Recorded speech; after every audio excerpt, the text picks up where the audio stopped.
Welcome to this session of MD311 Medical PIC. In this session we discuss medical documentation, SOAP notes, and the technique for documenting.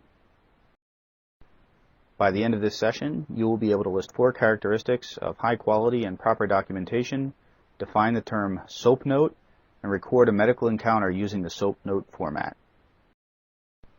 The medical record is both a communication tool for passing information between patient care providers and a legal document to record what's happened to a patient. They can be present in any format, paper and electronic being the most common. They need to be comprehensible. That is, if you look at it, you need to understand what happened. They need to be complete, and they need to actually accurately describe what occurred. You need to be very careful that you don't put in incomprehensible or misspelled words, that you don't use inappropriate or inaccurate or non-existent medical terminology. There's a small metal tube placed into the heart arteries, the coronary arteries, when you're treating a heart attack or narrowed vessels called a stent that is often misdocumented as a stint. You want to make sure that you use appropriate and standard abbreviations only. We had a patient when I was in medical school whose chief complaint was HBB. Was a trauma patient. He had a breathing tube in, no history could be obtained, and the resident who had written that had gone home at the end of her night shift. So she was called at home and asked, "What is HBB?" She said it stands for hit by bus. Make sure if you make alterations to the report that you do it appropriately, and we'll discuss that technique. Do not scribble out or white out anything on your report. And make sure that you have an overall professional presentation, because an unprofessional presentation where you put in inappropriate statements or opinions makes you look bad and is not helpful for communicating. If you can use an electronic patient care report, they're nice, they're legible, you can always read them, you can see what's misspelled. They're comprehensive in that the record can force you to fill out certain parts, so that make sure that you always put in SAMPLE or OPQRST, or whatever it is that you want to always document. They're easily transferred by email, by other transferring techniques, by memory sticks, any of a number of tools, but they don't decrease your workload. They're not any easier to use and sometimes harder to use than paper. There are many different techniques for documenting. The free form, where you don't have a pre-filled checkbox or fill in the blank type record, is pretty common, and the SOAP note is universally recognized, so we'll discuss that in some detail. They're easy to do if you can keep your sections straight.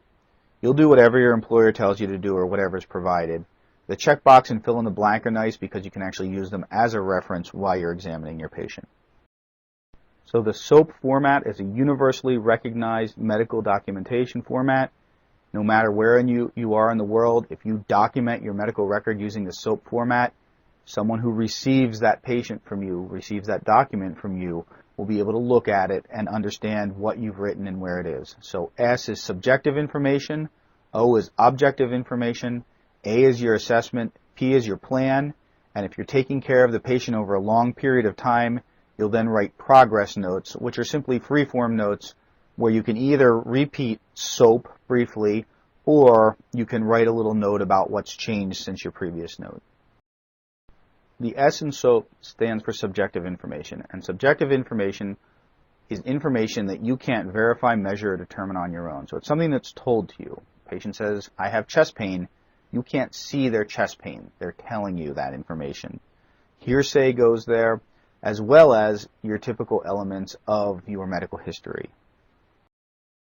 So typically, you would put the chief complaint in the S section, the history of present illness, what happened, that's OPQRST, onset, provoking and palliating factors, quality, radiation, severity, and timing, and a review of systems.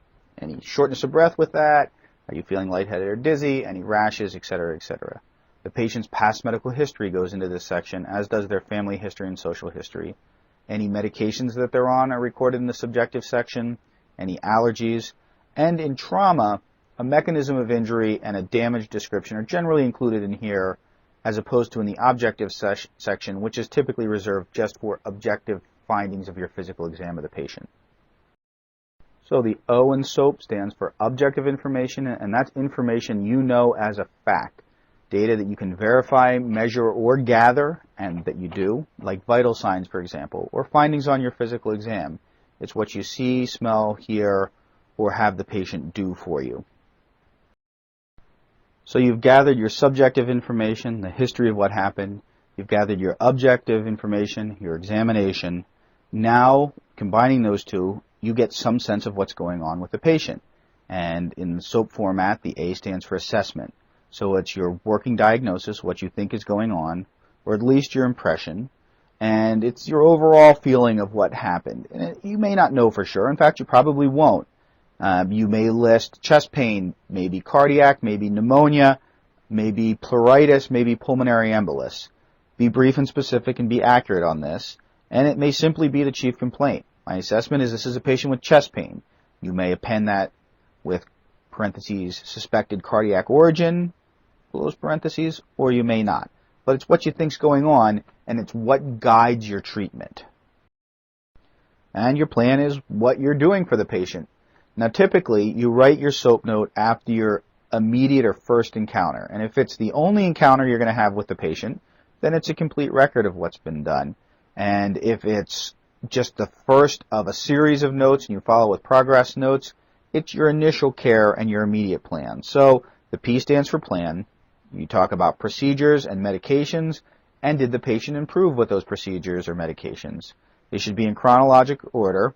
And if it's your final note, you should also include what's called the disposition of the patient. That is, where the patient went. Patient discharged back to duty. Patient discharged to quarters to rest. Patient evacuated by helicopter. Patient sent to shore to health clinic. And if you give the patient to someone else, you want to say, patient turned over to Coast Guard rescue swimmer Smith, report sent with patient, just to document who took over for that patient so that there's evidence that you didn't abandon the patient. Your SOAP note really is your initial management of the patient. So if you're taking care of a patient either because you can't evacuate them or because there's someone who you're just going to care for shipboard, you use the plan section of the SOAP note to describe what you did initially and what you think you're going to do over time, and then as time passes you use progress notes, and they give more details about the care at that specific time. So they're timed and dated to a specific time, and you'd put vital signs or your nursing care, bed bath performed, or nasogastric tube placed, ins and outs, patient drank this much, had this much IV fluid, urinated this much, patient moved their bowels, their Glasgow coma score, mental status, any medications you may have given them, medical control contacts, what was discussed, who you spoke with, what the plan was. Anything that's ongoing would go in there. At a minimum, you're going to put one of these into the chart every 24 hours. But preferably, you'll do it at least at shift change, 6 to 12 hours, and anytime you do an intervention, you do a brief progress note. Now, patients will sometimes refuse care. And if so, you use the plan section to document that refusal. And in there, you put in what you would have done. You document your discussion with the patient about what you would have done. And you document that the patient has the capacity to refuse care. What does that mean? It means that the patient discusses with you and understands the risks, benefits, and alternatives to either accepting or refusing the treatment. That is, they know that if they're having chest pain and it's their heart, they could die if they don't get further care, or whatever else you think might happen. And you need to document that they have the ability to access you again at any time, and that you are perfectly willing to provide further care at any time. Now, it's really important that your record be accurate. So document all your facts and observations. If you put in any numbers, make sure they're accurate, particularly medication doses and vital signs. Double check your spelling, and this is where electronic records are nice because they'll often have a spell check. And document all the treatment. Even if you made an error, even if you gave the wrong medication, document it because that's valuable information for other healthcare providers down the road as they take care of that patient. Make sure that your record is complete. If there are lines or check boxes and they're relevant, use them. A minimum of one set of vital signs should be recorded on all patients except for the most minor of patients. If somebody asks for a Band-Aid, you don't need to do vital signs. But if somebody comes with you with a chief complaint that you assess them for, they need a set of vital signs. Document any pertinent positives and pertinent negatives. Example of a pertinent positive is patient with chest pain, also has leg swelling on the left. A pertinent negative would be patient with chest pain that does not get worse when they walk. And if it wasn't documented, you can't prove it was done. Now, again, if you make an error, document that. Because if you give someone a medication that hurts them, whether you write it down or not, you gave them a medication that hurt them. But if you gave them a medication that helped them, and you don't write it down, and they have a bad outcome, you can't prove that you gave them the right medication or the helpful medication. Your record needs to be legible. And again, this is where electronic records are very helpful. If the next person can't read it, it doesn't communicate. And remember, this is first and foremost a medical communication tool. Sloppy reports are often interpreted in lawsuits as signs of sloppy care. So you don't want your report to be sloppy. I've seen plenty of attorneys blow up medical records and point to the record and say, see how bad this documentation is? You can't even read this. How could you possibly expect this person to have provided good care to my client? And you need to exclude any extraneous information. So don't label patients. Don't say, this 42-year-old drunk fell down the staircase again.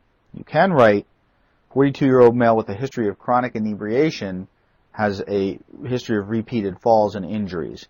That's a medically appropriate way of speaking, but don't label the patient.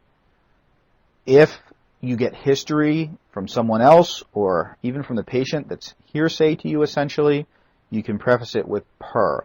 So, patient does not remember what happened.